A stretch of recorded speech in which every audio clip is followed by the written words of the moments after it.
આદિવાસી સમાજ એટલો દુઃખી કેમ છે? જય માતાજી મિત્રો, આજે આપણે વાત કરવાના છે કે આદિવાસી સમાજ આવડો બધો ગરીબ અને આવડો દુઃખી કેમ છે. આવું મને એક જણાએ પૂછ્યું કે તમારો આદિવાસી સમાજ આવડો બધો નબળો અને પૈસા વગરનો અને આવડો લુખો કેમ છે? તમારા આદિવાસી સમાજના લોકો ગમે ગમ ભટકે છે કે ગમે અહીંયા તમારા લોકો કામ કરે છે આદિવાસીના, પણ એ પૈસા લીધે કરે શું છે? તો દોસ્તો, મારે એમને એટલું જ કહેવાનું છે એ અમારો આદિવાસી સમાજ કેમ દુઃખી છે એનો તમને હું આ દાખલો આપું છું કે દોસ્તો, આપણો આદિવાસી સમાજ દુઃખી છે એના એવા 4-5 મુદ્દા છે. કેટલાય કારણો છે, જેમાં શરૂઆતમાં જે અમારા આદિવાસી સમાજની અંદર જમીનો ટૂંકી છે અને જે વધારે જમીન છે તો ઢાળ ઢોળિયણ છે એમાં, કેમ કે એમાં પાણી સરખું ફરતું નથી. અને બીજી વાત, જે અમારે એમાં જે ખાવાનું અન્ન પાણી 12 મહિના ખાય એટલે અમારા આદિવાસી સમાજની અંદર અનાજ તો પાકી જાય છે, પણ એમાંથી જે વેચાણ કરીને પૈસો આવે એવું અમારા આદિવાસી સમાજની અંદર જમીન એવડી બધી નથી. તો એક તો એ મુદ્દો નીકળી ગયો.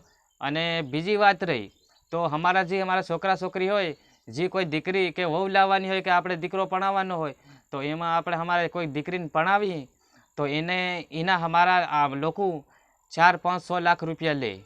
કારણ કે લગ્ન કરે તો 2.5 લાખ રૂપિયા એનું દહેજ લે અને બીજો લગ્નનો ખર્ચો કંઈ 6-8 લાખમાં પડી જાય. અને કેમ કે અમારે બીજું કોઈ આવક તો છે નહીં, નોકરી ધંધો તો છે નહીં, તો કાઠિયાવાડની અંદર તો રહીને આપણે 6-8 લાખ રૂપિયા આપણે ધોવાના હોય તો એ કઈ રીતે અહીંયા આપણે ભરી શકીએ. અને જે છોકરી કોઈ અમારી ભાગી ગઈ કોઈ છોકરાને લે આદિવાસી સમાજની, તો એના તો 9 લાખ રૂપિયા 10 લાખ રૂપિયા સુધી પણ લેવા જોવે છે અમુક.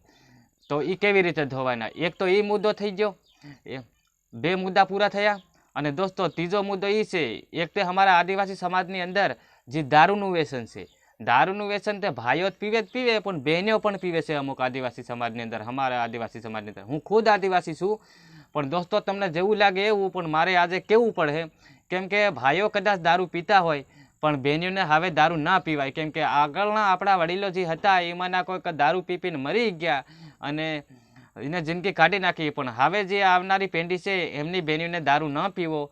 હવે આ છોકરા છોકરી ભણે છે તો એમને આ માર્ગ બતાવો નહીં. અને જે આપણે કોઈ દેવી દેવતાન જે મેલન છે અમારો આદિવાસી સમાજની અંદર જે દારૂથી પૂંજાય છે તો આપણે સડાવી દેવાનું, પણ આપણે ના પીવાય.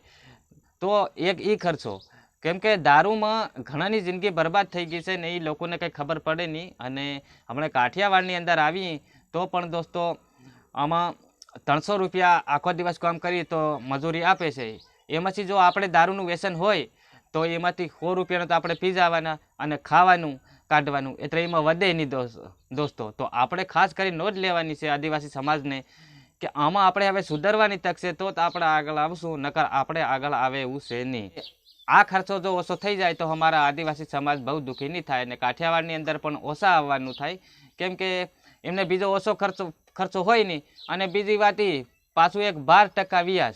જે કોઈ અમારો છોકરો કોઈ લગ્ન કરી હોય અથવા ભગાડીને લાવ્યો હોય તો એમના 7-8 લાખ રૂપિયા છોકરીના મા બાપને અમારે દેવા પડે. તો એ પણ કોઈકના કાઢીને હોય કે કોઈ વ્યાજવા કાઢીને લાવીને અમારે દેવા પડે, ભરવા પડે. એના પાછું એ 12% વ્યાજ હોય એનું. તો એ 12% અમારે કેવી રીતે ધોવાના? તો દોસ્તો, આ હતી અમારા આદિવાસી સમાજની નબળાઈ અને ડૂબળાઈ. અમુક લોકો અમારા આદિવાસી સમાજ હાથે ખાઈને દુઃખી થઈ રહ્યા છે અને અમુક બિચારા આવા લેણમ ફસાઈ રહ્યા છે. 6-7 લાખ રૂપિયા દહેજ આપી અને દુઃખી થઈ રહ્યા છે, પછી એમના આપણા છોકરા કોઈ દિવસા આવતા નથી. તો દોસ્તો, આ મારે વિડીયો બનાવવાનું હતું નહીં, પણ આ ઘણા બધા મને એવું પૂછતેલા કે તમારા આદિવાસી કેમ દુઃખી છે, તો આ કારણ એ છે દોસ્તો, બીજું કંઈ છે જ નહીં.